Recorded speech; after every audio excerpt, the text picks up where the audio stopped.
औषधियाँ, जब बहुत कुछ आ जाए जीवन में, जब आप बहुत चर्चित हों, ख्यात हों, मान्य हों, पूजित हों, वंदित हों, चर्चित हों, सर्वथा अनुकूलताओं का ढेर लग जाए, बहुत प्रशंसक हो जाए आपके, और कुछ तो अपने आप कहने लगते हैं। हमने बहुत लोगों को देखा, हमारे अनुयायी बहुत बढ़ गए हैं। भैया तेरे नहीं होंगे, भगवान के होंगे। अपना मानने लगते हैं कई बार। तो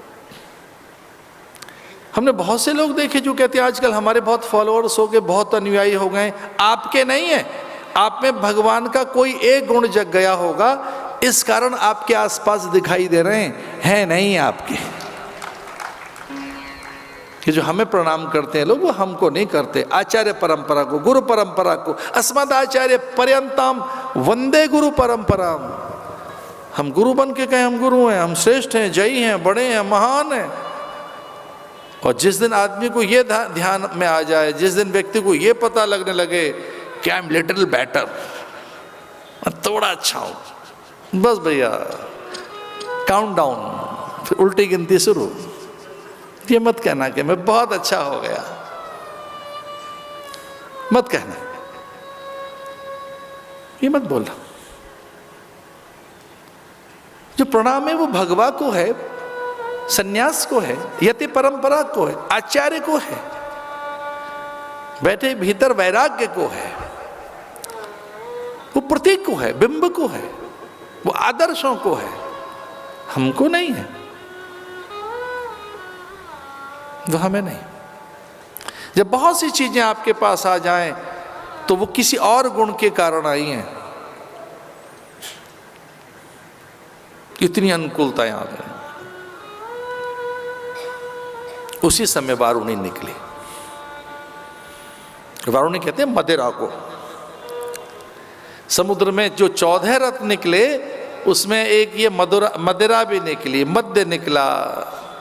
और जब मदिरा निकली, वारुणी निकली, तो उसकी गंध से ही कुछ अचेत होने लगे, उसकी गंध से ही देव विचलित होने लगे, उसकी गंध से पितृ व्याकुल होने लगे, उसकी गंध से अनेक दिव्य पुरुष, सत्पुरुष, महापुरुष और सकल पुण्य प्राप्त पूज्य सत्ता अत्यंत आहत अनुभव करने लगे।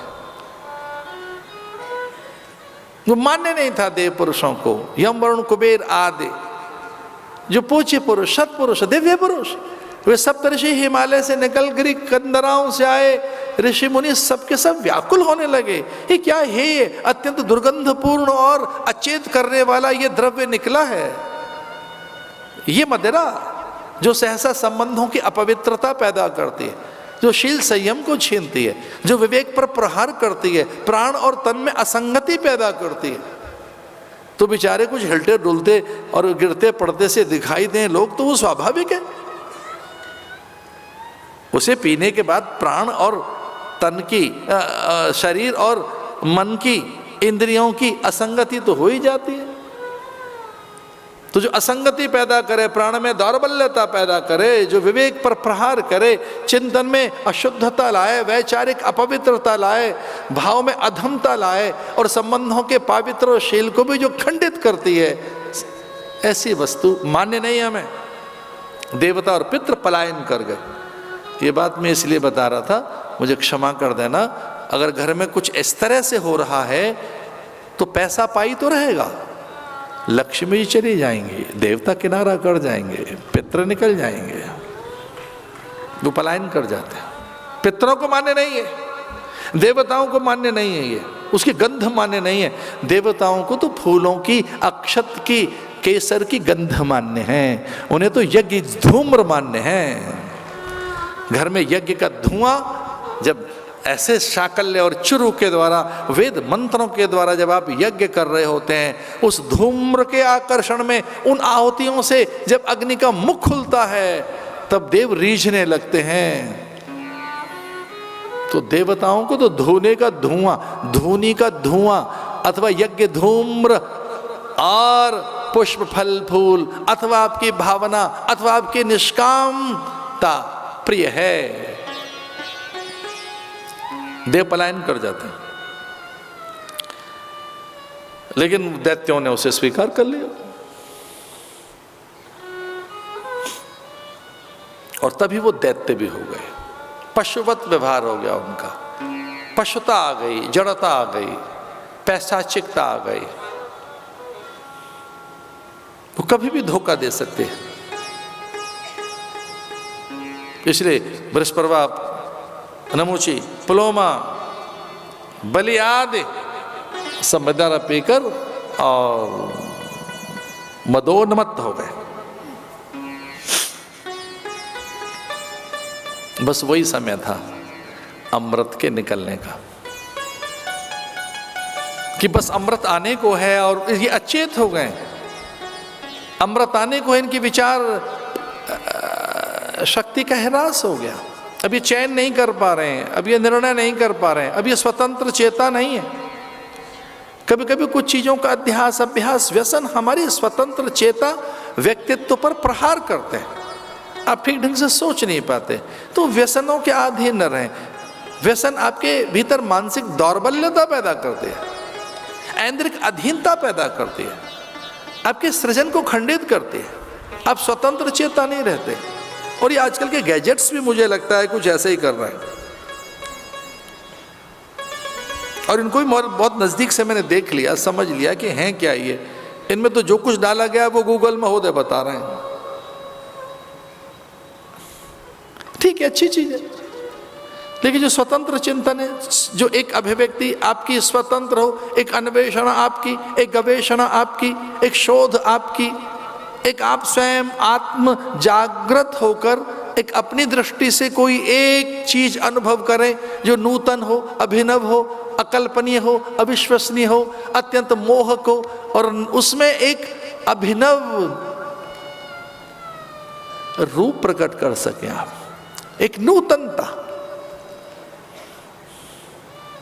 इसे जो एडिक्शन है, ये भी एक तरीके की, ये भी एक एडिक्शन है।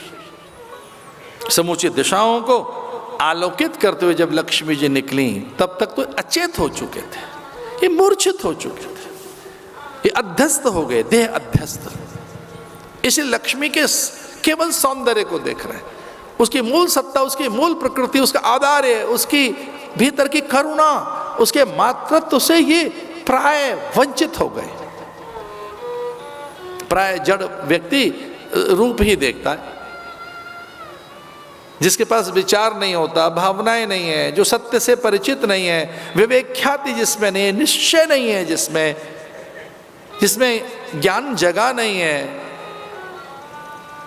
इसलिए हमारे यहाँ योग पतंजलि में एक सूत्र है, प्रशांत वाहिता संस्कारात्, जिसमें समाधि नहीं जगी है, जिसमें विचार नहीं जगा है, बस वो व्यक्ति बाहर ही रहता है, रूप पर रहता है, रूप पर, पांच इंद्रियों के अधीन ही रहता है। कौन कौन से? शब्द, स्पर्श, रूप, रस, गंध, और कुछ नहीं। चखने तक चला जाएगा, छूने तक चला जाएगा, सूंघने तक चला जाएगा, सुनने तक ही नहीं रहता आदमी, छूना भी चाहता है।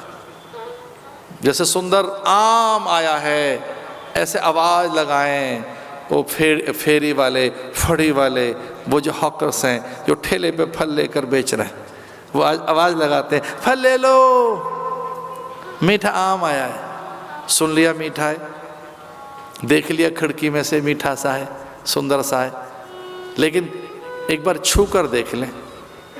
सुन तो लिया, देख भी लिया, अब छू के देख रहे हैं, अब छू के लग रहा है ठीक ठाक है, फिर पता है क्या करते हैं? सूंघ के और देखेंगे। पहले तो सुन लिया, हाँ ठीक है, अच्छा है, पर देख तो ले, देख भी लिया, अब छू तो ले, छू भी लिया, अब चौथी एक चीज और है, सूंघ के देख रहे हैं।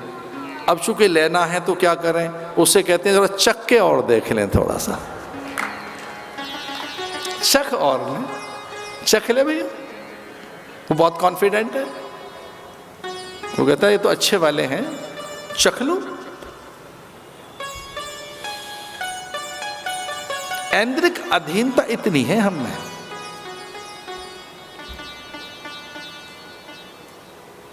मां के ममत्व को, उनके वात्सल्य को, अरे वो तो जरा सा सोचोगी क्या नहीं दे देगी।